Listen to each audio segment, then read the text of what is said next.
बहुत ही दुर्लभ भी होता है, चुनौतीपूर्ण भी होता है, लेकिन एक कला भी होता है।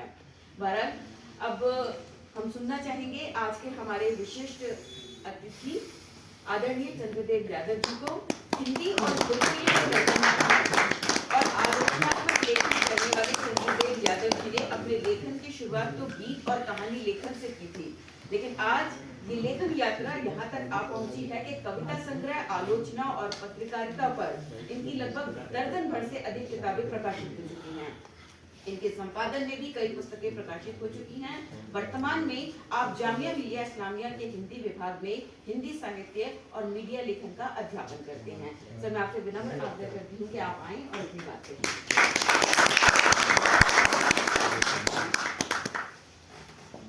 धन्यवाद दामिनी जी। आज की इस सभा के अध्यक्ष मेरे गुरुवर प्रोफेसर अब्दुल बिस्मिल्लाह जी, भाई बैरंग बिहारी तिवारी जी, प्रेम जी, सरोज और सुशील आज की इस सभा के केंद्र बिंदु हैं, और श्री प्रताप नारायण जी, और इसके प्रकाशक भी बैठे हुए हैं हरेंद्र तिवारी जी, और इस सभागार में उपस्थित सुधी चंद।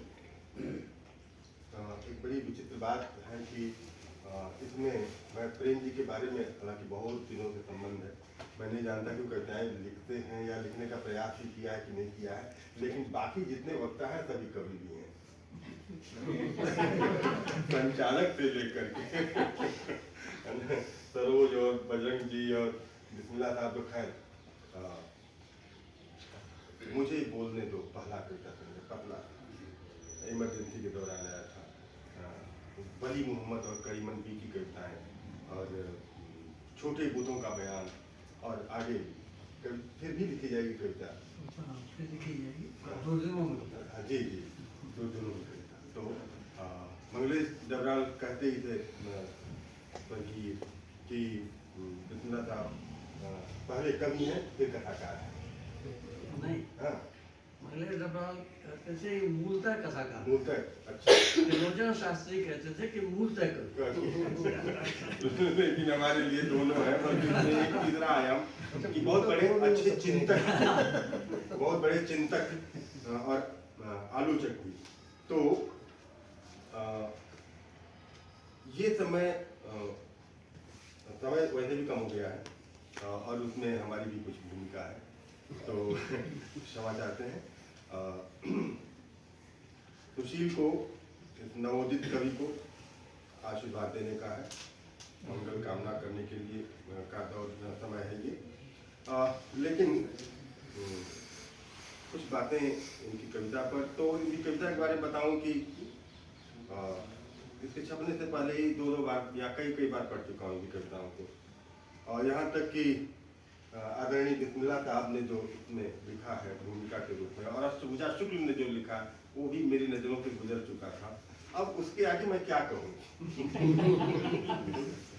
तो लेकिन फिर भी कहना है, तो यहाँ आए हैं तो कुछ कहते ही जाऊँगा कि जिस दौर में हम जी रहे हैं वह बहुत जटिल है हर तरह से, और विविधता भरा है और तनावग्रस्त है, और ये उन्मादग्रस्त भी है, तिमिराच्छन्न भी है।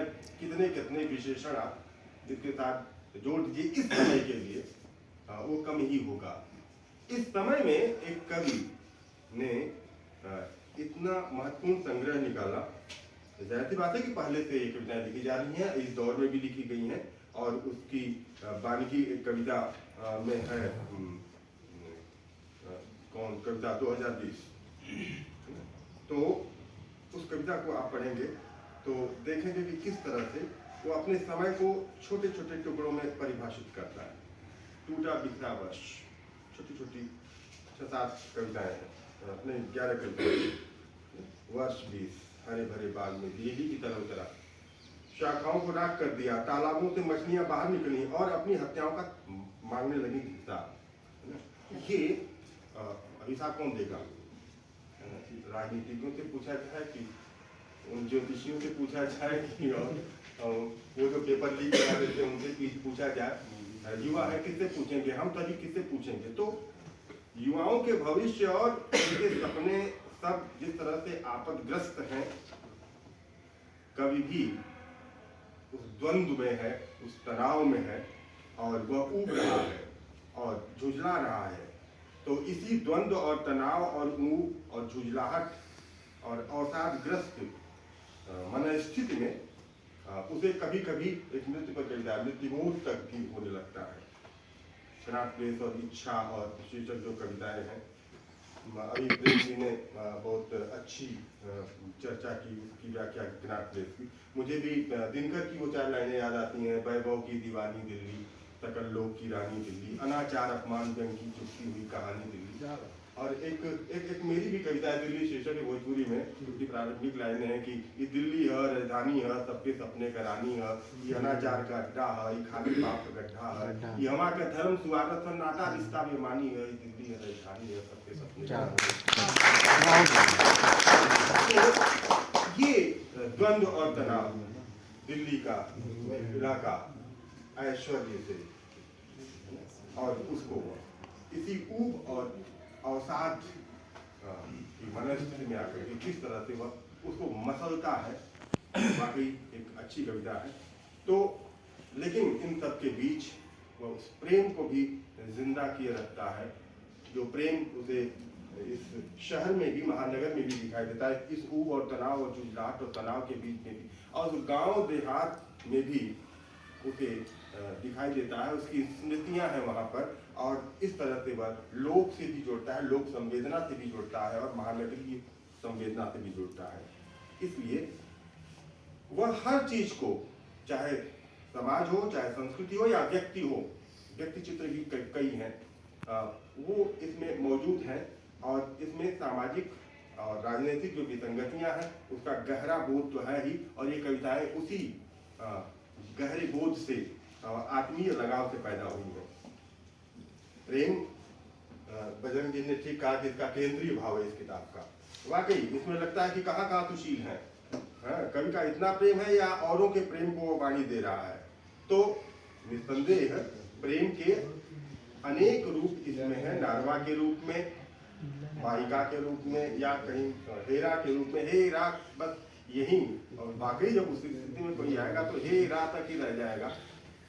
उसमें जो उसकी छवियां हैं, कितने कितने रंग उसे देना चाहता है, कई कई रंगों से रंगा उसको, कई कई रंग उस पर आरोपित करके उसे सजीव करना चाहता है, मूर्त करना चाहता है। ये चीजें इन कविताओं में है।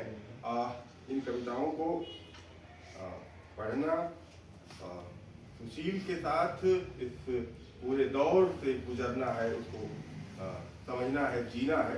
तो मुझे ये कविताएं, वक्त कम है और मैं ज़्यादा चर्चा नहीं करना चाहता। कई कविताएं मैंने इसमें नोट कर रखी हैं, उस पर चर्चा करना। बोझी एक निकल आई कविता, जो कि वहाँ की एक कुरीति पर, कौशाम्बी की एक कुरीति पर आधारित है। इतिहास में जो बैठ है उसकी, उधर भी कवि जाता है, और लोक में, और कहाँ कहाँ नहीं, तो बहुस्तरीयता इन कविताओं में है। और मैं लिख करके कुछ आया था बोलने के लिए, लेकिन अपने उसको छूंगा। एक बात और कह करके, जिसको सरोज ने पॉइंट आउट किया था, कि एक नई टेक्निक है इन कविताओं, कहने का ढंग बिल्कुल नया है, और ये सुशील ने वाकई कमाल किया है। कहीं नाटक से चीजें ली हैं, कहीं दूसरी जगह से, कहीं फिल्मों से ली हैं। अब बोझी कविता में ही दृश्य बनाया, दृश्य 1, दृश्य 2, दृश्य 3, और उसमें भी नाम दिए हैं, दृश्य 1 दृश्य पूर्व दीप्ति, दृश्य 2 दृश्य 3, और इस तरह से एक और कविता में इस तरह की चीजें हैं। तो एक टेक्निक, विशेष टेक्निक, जिसको कि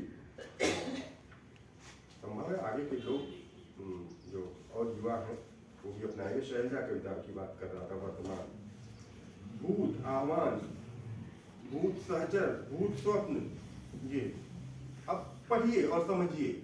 ये इतना इनका अर्थ इतना आसानी से नहीं खुलता है।